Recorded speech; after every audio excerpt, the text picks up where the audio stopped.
The High School Sports Beat is brought to you by Alfred State College, where within 6 months of graduating, an astonishing 99% are working or furthering their studies. At Alfred State, they stress project-based learning, where students work on real-world problems and learn how to think, not what to think.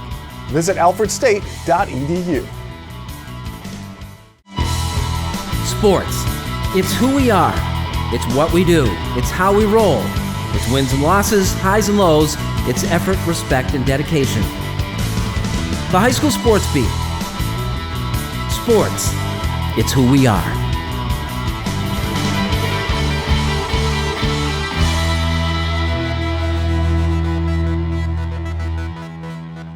Hello, everybody, and welcome to the High School Sports Beat, brought to you by Alfred State College.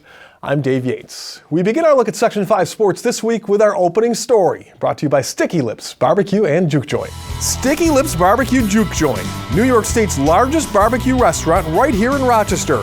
See our menu and live music calendar at StickyLipsBBQ.com. Sticky Lips BBQ, Jefferson Road in Henrietta. Last season, the Marcus Whitman Boys Basketball team made it to the Big House, only to come up short in the Class C1 finals. This year, they've changed, going independent with a tougher schedule. Here's Paul Gotham with the Wildcats and their plan to get back to the Blue Cross Arena.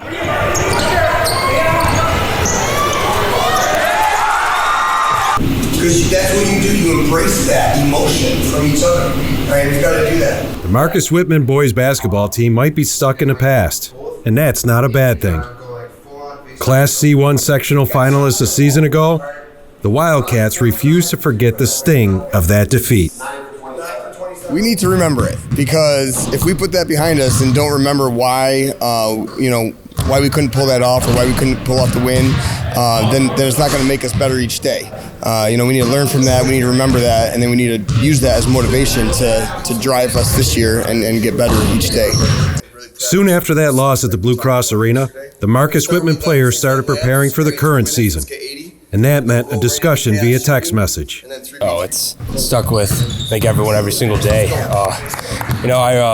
We got in a little group chat and everything, and a common thing, we actually titled our group chat at one point in time, the final score, which was 63-42 on the Blue Cross. So it stuck with us. I think that's our whole motivation this offseason and into this season is getting back to Blue Cross and finishing it off this time. Yeah, we stay connected. We're a tight group of guys out here. We treat everything as we're brothers and family. So yeah, we're a tight group. So head coach Greg O'Connor has provided a daily reminder for his team. I hate it and everybody else hates it, but every day coach brings out the plaque, the second place plaque, and puts it in front of everybody right by our practice schedule.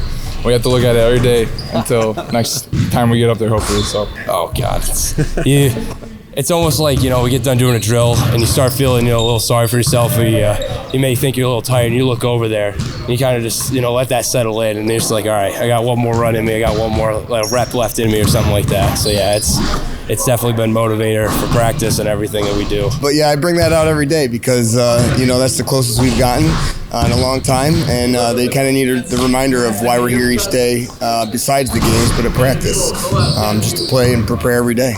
The second place trophy has provided a source of motivation for a program which has not won a sectional title since 1976. To help end that drought, the Wildcats made the move to becoming an independent program. After going 47-1 over 3 seasons in Finger Lakes West, the program has ventured out on its own. It was a better move for us to get the competition like we're looking for, so we can play the bigger schools, so we're ready for sectionals.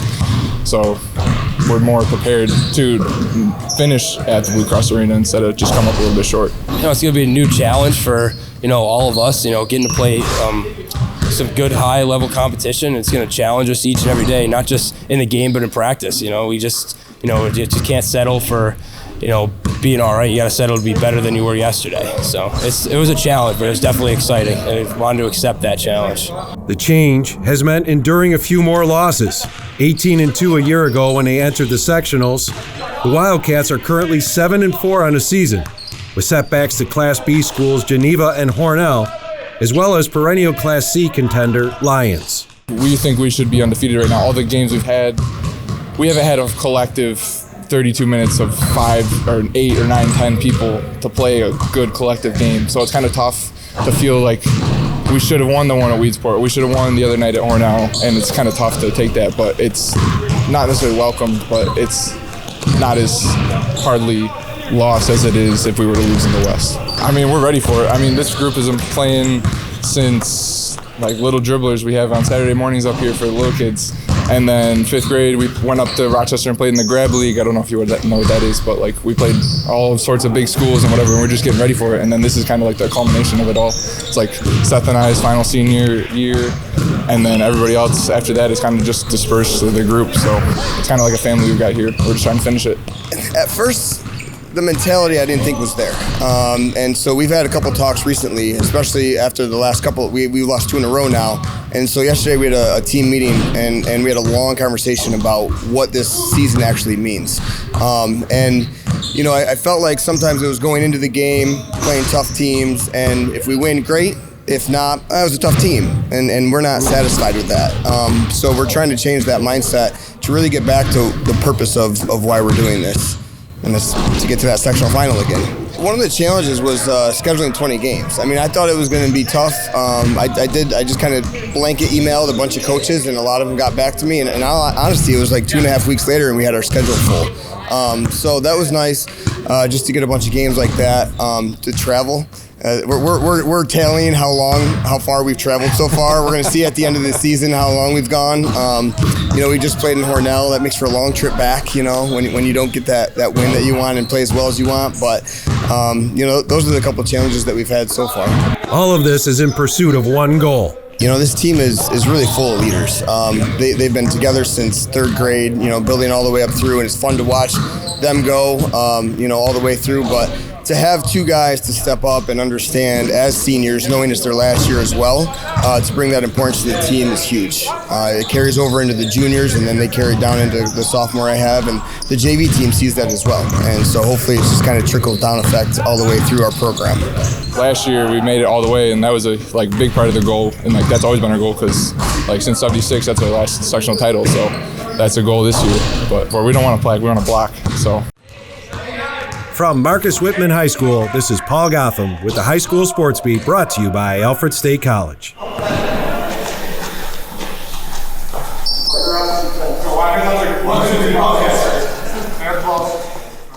Coming up next, Matt Trabold joins us for the Dunkin High School Notebook. We'll have that and more when the High School Sports Beat, brought to you by Alfred State College, returns.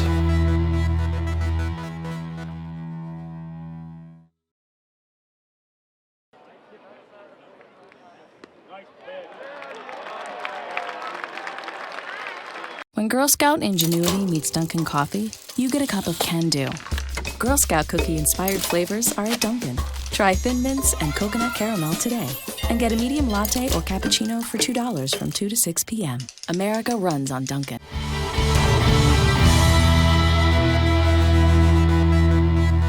Hello everybody and welcome back to the High School Sports Beat, brought to you by Alfred State College. I'm Dave Yates. It is time now for the High School Notebook, brought to you by Dunkin. America runs on Dunkin. And joining us once again this week, that'll be Matt Trabold. Matt, thanks for coming back. Thanks for having me. So Matt, we're going to talk a little bit about McQuaid hoops. Been a bit of a roller coaster ride recently for the Knights. Absolutely. I think McQuaid right now, they are dealing up, they're cooking up some deja vu, because a couple years ago, and I'll get to that in a second, we're seeing kind of a rebirth. Like what happened a couple years ago, even though the players are a little bit different. They won 5 games in a row after losing 4 games in a row, so they get to a 7-6 record. Looks a lot better than being under 500. Very reminiscent of 2 years ago, where first 11 games, 4-7 record, but second half of the season, they picked it up, ended up winning a sectional title behind Anthony Iglesia and company. And you're really seeing that again right now. They have not one, but 2 for McQuaid there. Elite scorer in Section 5, scoring pieces, scoring threats, and Kobe Long and Jermaine Taggart. Both are seniors. They have that senior leadership. And speaking of leadership, Taggart is really displaying an improved level of leadership, I should say, for this senior season of his. The future of this team is junior guard Keith Warren, and a couple games ago, he's really showing it right now. He's hot right now. He's showing that this is his team next season. He had 9 for 10 from 3 scoring a couple games ago against Franklin. That's a big deal. And up front, they have a couple guys in 6'5", underrated captain big, Ruben Daniel, and an emerging kid every week now since he really started getting some minutes, 6'6" Darren Blocker. Hot nights.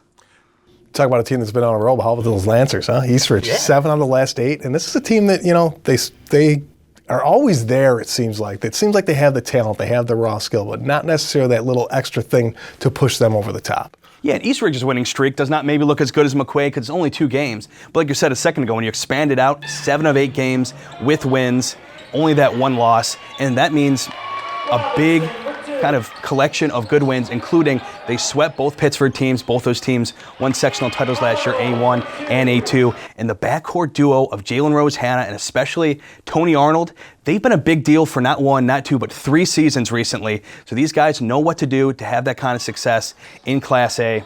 And I think what really gets them to maybe that extra level of success this season for the Lancers is the play of 6'4", main big man this season for the Lancers in Percy Robinson. And Robinson is unapologetically tough on the boards. He'll smack it in the confines of the rules. And with every week, he gets more confident on the offensive end, attacking the rim. In a stacked Class A1 right now, they are the 2 spot, and that's a big deal. Very nice.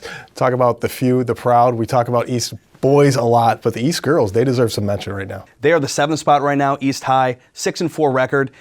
But I don't think anyone should want to play them come sectional tournament time because, hey, and I'm going to say that even with knowing that they only have 7 players on the roster, but what a 7 it is. Against mighty Pittsford Mendon a couple games ago, they led after 3 quarters. Unfortunately for them, they dealt with some free throw issues in the 4th quarter. But at the helm, Clyde Savannah, successful former coach, boys coach, I should say, in Tim Jackson. He is really good at bringing that core group together right now. They have a lot of good size. That means 6-foot Michaela McCorker and virtually unstoppable Sharona Blocker. Last time out up front, McCorker at that center spot, I should say.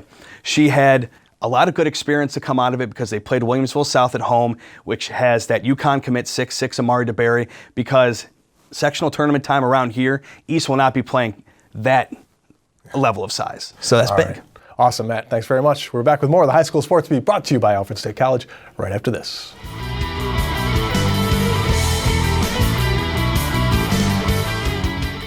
Coming up next, the Making the Grade nominee with Kyle O'Gara, and later Nazareth College welcomes the elite of Section 5 track to their new house.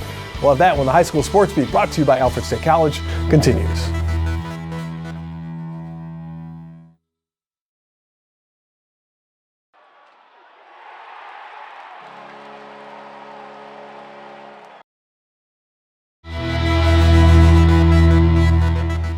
Welcome back and thank you for watching the High School Sports Beat, brought to you by Alfred State College.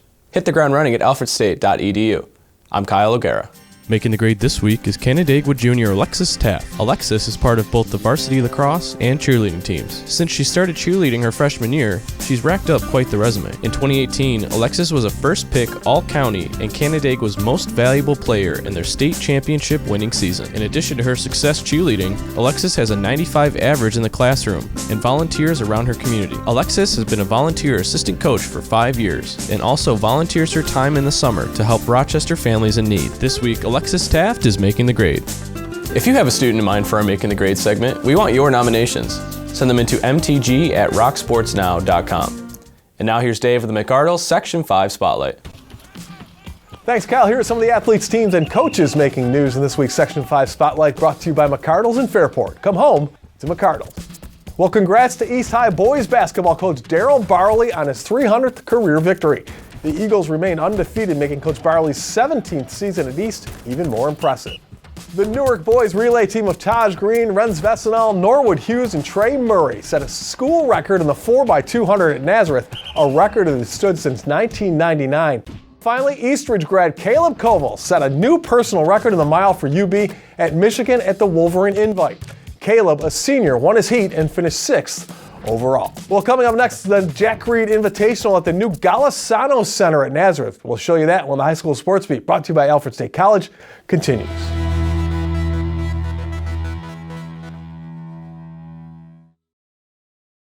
And now to Eichel. He floated one.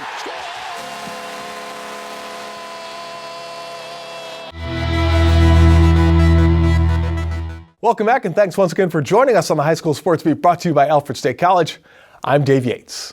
The new Golisano Center at Nazareth played host to Section 5 for the first time, and the elite of the indoor track season were on hand to break in the new facility, including Williams-Mathews of Aquinas. Calling the recent Jack Reed Invitational the Meet for Track's Elite couldn't be more accurate. And if that's the case, they had the perfect venue. The first high school event held at the Golisano Training Center at Nazareth was met with rave reviews, and not just from the people in Section 5. The other sections that are here had just looked around and said, oh, I wish we had something close to this. But there's teams here from 3, 6, and 4, and they're just raving about it. And we're very, very fortunate, not only with here, but the other fine facilities we also have in the Rochester area. I love this facility. This is my first time seeing it. I really love it. I didn't expect we got seats for the spectators, which is a big plus. And this track is laid out very nice. Really love it. Sometimes indoor track meets look more like organized chaos at best.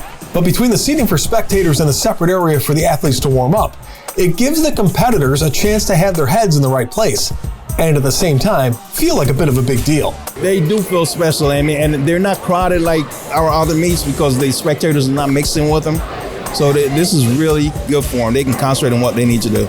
The boys and girls using the facility couldn't agree more. From the logistics to the surface itself, this one got the overall seal of approval. I like how quick the races go. Like, it's efficient. It's kind of like a college meet. It's nice. It's comfortable in here. The lanes, the track is really comfortable. You feel home here. They have a nice facility inside to warm up in. So yeah. Pete Bothner has been the athletic director at Nazareth for more than 20 years, and this has been a vision for nearly his entire tenure. It's been a long time coming, but it certainly seems to have been worth the wait. So about 18 years, I would say, we've been waiting to build a facility like this, and it really does everything we need it to do. It's going to house our indoor team, our tennis courts, our tennis teams can play here. We got the field for our outdoor teams when the weather's inclement, so it really is kind of a facility that's going to take care of a ton of our needs, and we're really, really excited to be here and have this type of event going on in here is perfect for us. The center will not only benefit the Golden Flyer teams and athletes, it also is home to a group that has a very unique connection to the college. But from the community itself, the relationship, we have a Special Olympics. This is their training ground.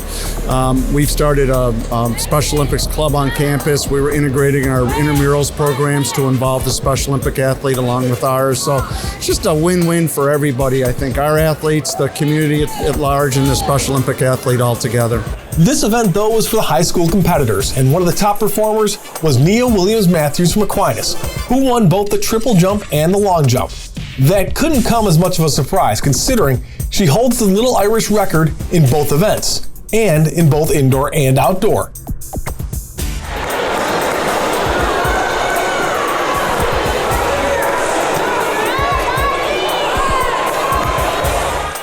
In the past, Nia had played basketball during the winter season, but came to a decision that changing sports was the right move. I had to do what's best for me. I love basketball. I always love the sport. But for me, in my future, track was always the right option for me. The rest of the AQ squad is thrilled that she made that switch. She is never satisfied with her performance. She always wants to improve. She is very coachable. She's a leader on the team. I just love to coach her. Having her not play basketball this year and come compete in the indoor, how cool is that? It feels great. She's like my sister, so it feels great to have her on the team. We've been trying to get her for 2 years now, so it feels good that she's here. She's definitely helping our relay a lot. She's doing great in her triple jump, so she's definitely doing outstanding and overachieving right now, so it feels great to have her on the indoor team. Her performance has been getting attention from colleges. Now it's just a matter of making the choice that's right for her. 2 schools that offer me a full ride, and I'm still trying to make a decision, but there's other schools still contacting me, and I'm thankful for all the opportunities I have right now.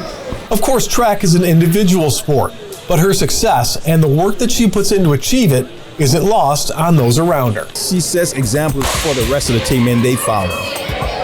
Even though she does different events, in warm-up she leads the teams. The way she competes, they watch her and see how competitive she is, and that rubs off on the team.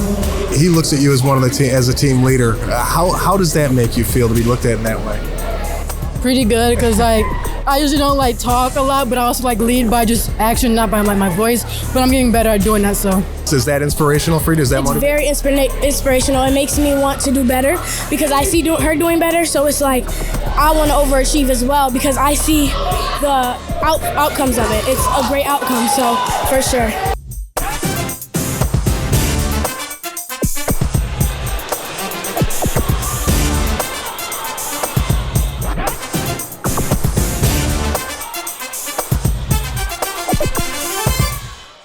We'd like to thank our sponsors, especially Alfred State College, for making the Sports Beat possible. We'd also like to thank the athletes, teams, and coaches in Section 5.